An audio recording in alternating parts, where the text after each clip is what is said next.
तो आज मैं आपको सुनाता हूँ वो किस्सा जिससे रावण ने अपनी बर्बादी निश्चित कर ली। एक स्त्री की मर्यादा से छेड़छाड़ करने की भूल कर बैठा रावण। उसने ऋषि पुत्री वेदवती से बलपूर्वक विवाह करना चाहा। उस समय वेदवती हवन कुंड में बैठी श्री महाविष्णु को प्रसन्न करने के लिए उनकी साधना कर रही थी।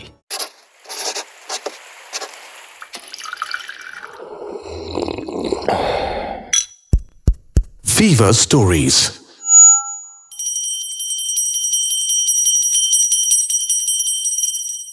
नमस्कार, मैं हूं आपका नीतीश भारद्वाज और मैं फिर ले आया हूं रामायण की पावन कथा आप सबको सुनाने।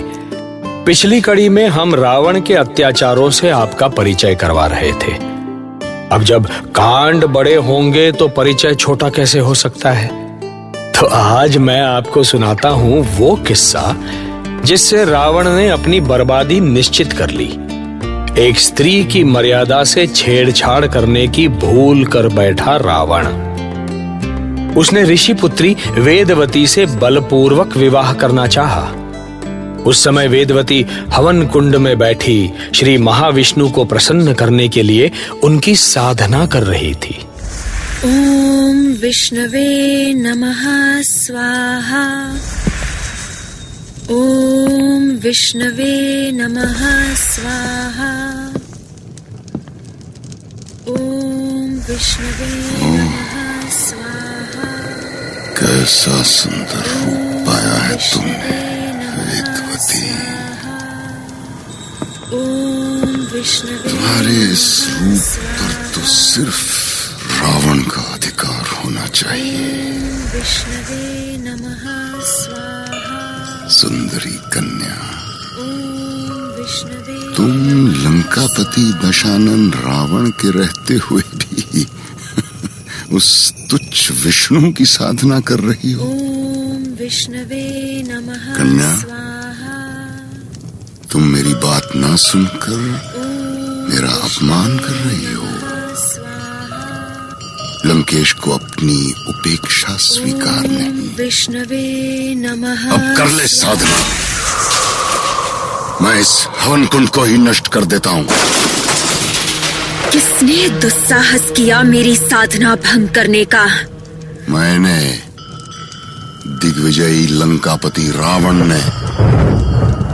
यदि अपना हित चाहती हो तो उस विष्णु की साधना छोड़कर मुझसे विवाह कर लो।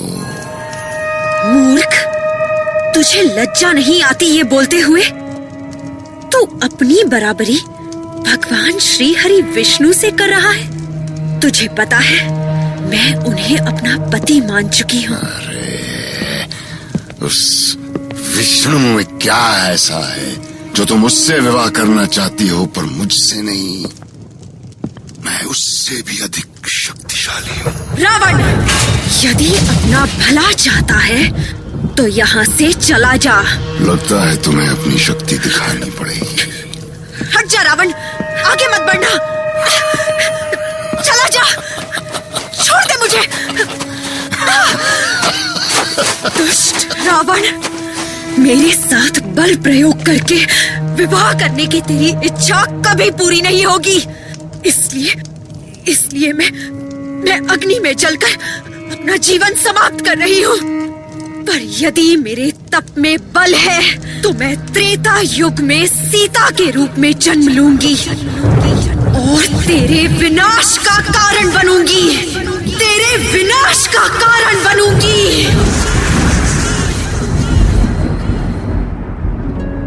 इस तरह रावण के अत्याचारों से देवता, यक्ष, गंधर्व और ऋषि मुनि सभी पीड़ित थे। चहु ओर त्राही त्राही मची हुई थी। अंत में धरती को इस अत्याचार से मुक्त करने के लिए ऋषि मुनि भगवान विष्णु के पास पहुंचे। त्राहिमाम, रक्षा करे प्रभु, रक्षा करे। लंकापति रावण का अत्याचार दिनों दिन बढ़ता जा रहा है। उसके राक्षस सैनिक यज्ञ का विध्वंस कर रहे हैं, ऋषियों मुनियों की हत्या कर रहे हैं। प्रभु, उस दुष्ट का अंत कीजिए, अंत कीजिए प्रभु, अंत कीजिए। शांत शांत हो जाएं आप सब। अब दशानन रावण का अधर्म और अत्याचार चरम सीमा पर पहुंच गया है। आप लोग निश्चिंत होकर जाएं। अब रावण का अंत निकट ही है। तथास्तु। अपने रथ के तले तीनों लोकों को रौंद कर भी रावण की युद्ध की भूख कभी कम ही नहीं होती थी। उसने अयोध्या पर भी आक्रमण किया और अपनी अमरता के अभिमान में मस्त होकर महाप्रतापी राजा अनरण्य का वध कर दिया। नहीं अनरण्य नहीं, तुझे दशानन के खड़ग की प्यास तो बुझानी ही होगी। हे अत्याचारी रावण, मैं सूर्यवंशी अयोध्यापति अनरण्य तुझे श्राप देता हूं कि तूने मेरा जो रक्त बहाया है वही रक्त तेरी मृत्यु का कारण बनेगा। मेरे ही कुल में पैदा हुआ एक रघुवंशी तेरे राक्षस वंश का सदा सदा के लिए नाश कर देगा।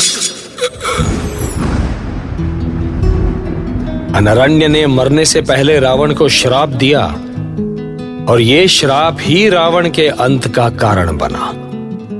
रावण अजेय था। मृत्यु के देवता यमराज को पराजित करके वो अमर हो चुका था और अब उसका अंत बस तभी हो सकता था जब धरती पर स्वयं ईश्वर जन्म ले। और अब अगली कड़ी में हम उसी ईश्वर, उसी विष्णु अवतार की कहानी सुनेंगे।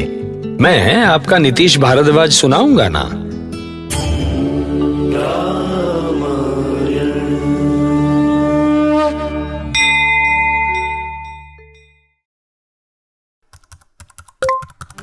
ऐसी और कहानियां सुनने के लिए सब्सक्राइब करिए फीवर स्टोरीज। कहानियां ऐसी जो दिखाई दें।